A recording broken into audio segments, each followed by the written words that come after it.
When Caitlin's light shines on her, it shines on all of us, and I think everybody else needs to embrace that a little bit better. Listening to Lisa Bluder speak in these interviews, in these press conferences, it allowed us to feel a sense of, you know what? Caitlin Clark has some strong people in her corner, and if not, Lisa Bluder definitely is a strong figure in that corner. Picture this, you're the most talked about player in NBA history, breaking viewership records, driving ticket sales through the roof, and contributing to more than a fourth of league-wide revenue, not to mention breaking 62 records along the way. You'd think everyone would be thrilled. Right? Wrong. Caitlin Clark is facing pushback from some of the very people you'd expect to be her biggest supporters. From college sensation to WNBA lightning rod, Clark's journey has taken an unexpected turn, but amidst the controversy, one voice is rising above the rest to defend her. Lisa Bluder, Clark's former coach, is speaking out about why this backlash is misguided and what it means for the future of women's basketball. Ready to hear her take on the situation? Let's go. Bluder was the coach for Caitlin Clark and obviously had the front row seat, if you will, and helped shape what has become this phenomenon. Remember when Caitlin Clark was just another college player? Yeah, NEI. That's because she's always been a phenomenon. Clark's journey from Iowa to the WNBA draft was nothing short of spectacular. She averaged a jaw-dropping 28, 4.7, 1 rebounds and 8.2 assists per game over 4 seasons, but numbers don't tell the whole story. Clark's style of play is like a fireworks show on the court. She's got deep three-point bombs that make fans jump out of their seats and passing skills that leave defenders spinning. It's no wonder she helped Iowa sell out every single game in her final season. We just watched the 4 college years of Caitlin Clark, and a question sticks out. What can't she do?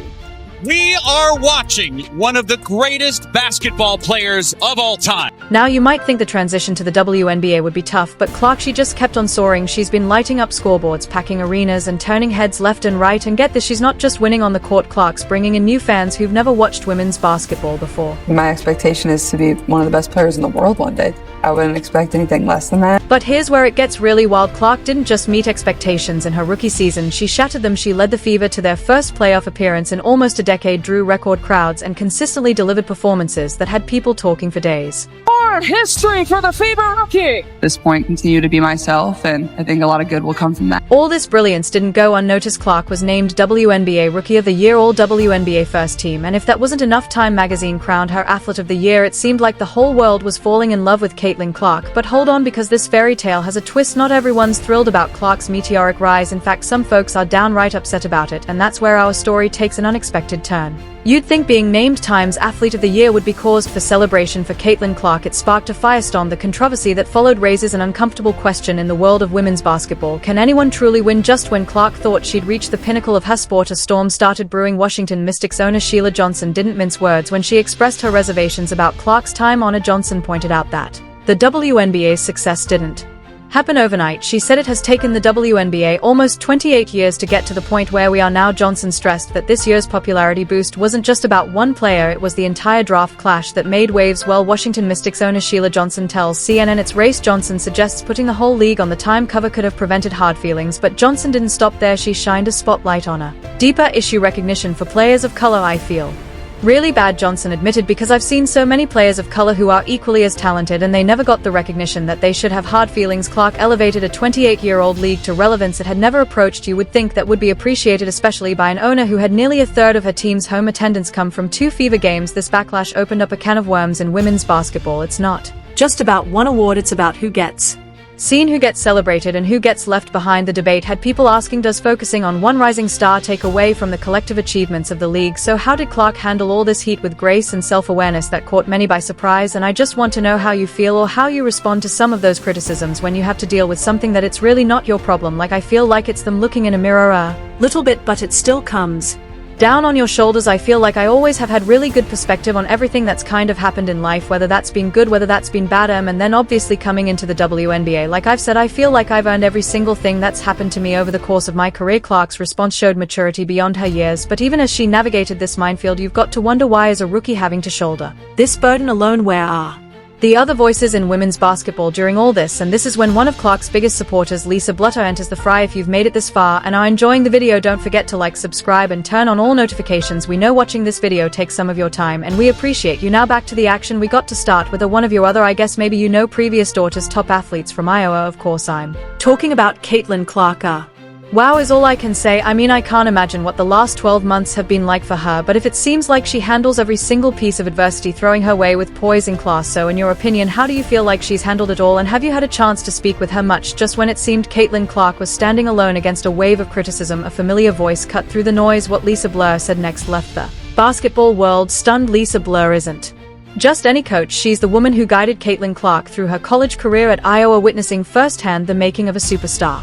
BL's relationship with Clark goes way back, all the way to 8th grade. That's when Blur first spotted Clark's incredible potential, long before she became a household name. After hearing the nonsense Lisa Blur in the most recent interview she's given speaks about that, but BL's not one to stay quiet when she sees injustice, as the criticism against Clark mounted. Blur stepped up to the plate with a powerful defense that had everyone talking. She didn't just support Clark, she challenged the entire basketball community to rethink their stance. Oh, I get to speak with her absolutely. As sometimes during games we'll text each other and talk about how the game flow is going, the Iowa Hawkeye games are going, but I think she's handled this unbelievably. You forget sometimes this is a 22-year-old, right? She's been named Time Female or Athlete of the Year and has had all kinds of things coming at her from all different types of directions. Lutter's perspective on Clark's impact is eye-opening. She sees Clark as more than just a talented player, she's a game-changer for women's sports as a whole. Blur pointed out how Clark's success isn't just about personal achievements, it's about the entire sport, bringing new fans and shining a spotlight on women's basketball like never before. With that publicity becomes some haters always, and that's unfortunate, but we really work hard at Iowa on putting the blinders on and just being able to be very tunnel-visioned. And I think it's helping her right now. Here's where it gets really interesting. Blutter didn't just defend Clark, she compared her to a legend. Billie Jean King, the tennis icon who fought for women's equality in sports, came up in BL's passionate speech. The message was clear: Clark isn't just playing basketball, she's changing the game both on and off the court. It's silly to me that anybody's trying to take away from something that's so good in your sport right now. I mean, this is a person that's really helped athletics, helped women's sport in a way that nobody has helped women's sports maybe since Billie Jean King. So let's get on the bandwagon and help her out, make her life a little bit easier, cause she is helping all of us. But Blutter didn't stop there. She addressed the criticism head on, particularly the comments from Sheila Johnson. Remember how Johnson suggested the entire WNBA should have been recognized instead of just Clark? Blutter had something to say about that. Sometimes, we used to tell our team, listen, when Caitlin's light shines on her, it shines on all of us, and I think everybody else needs to embrace that a little bit better. It was a call for unity, a reminder that Clark's success lifts the entire sport. BL's words cut through the noise, reminding everyone that this isn't a zero-sum game. When one player shines, it can brighten the future for all. Blur shared a revealing insight about Clark's impact on her Iowa teammates. The thing is, Caitlin believed it, and Caitlin put it out there. She told everybody we were going to a Final Four. She got everybody in that locker room to believe it. This wasn't just about Clark's skill, it was about her leadership, her ability to inspire those around her to reach higher. She's really goal-driven, and so if she thinks something's going to help her achieve the success, that team success, she's all on board. And it was really easy keeping her focused on the prize as BL's impassioned defense spread across social media and sports networks.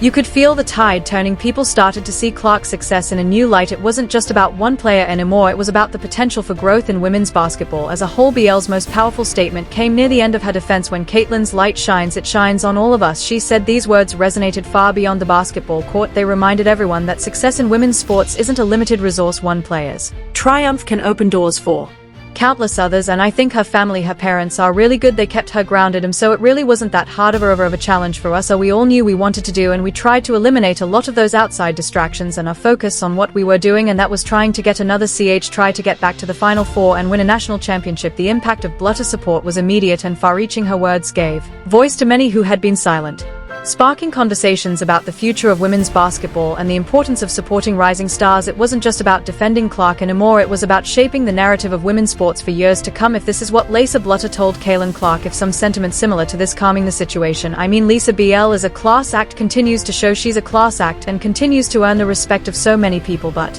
here's the thing, BL's defense of Clark is just the beginning of this story. There's another key player in Clark's future, someone who could help turn all this potential into real lasting change for the WNBA, and that's where things get really exciting. While BL's words still echoed, another figure stepped into the spotlight, ready to shape Clark's future. And enter Stephanie.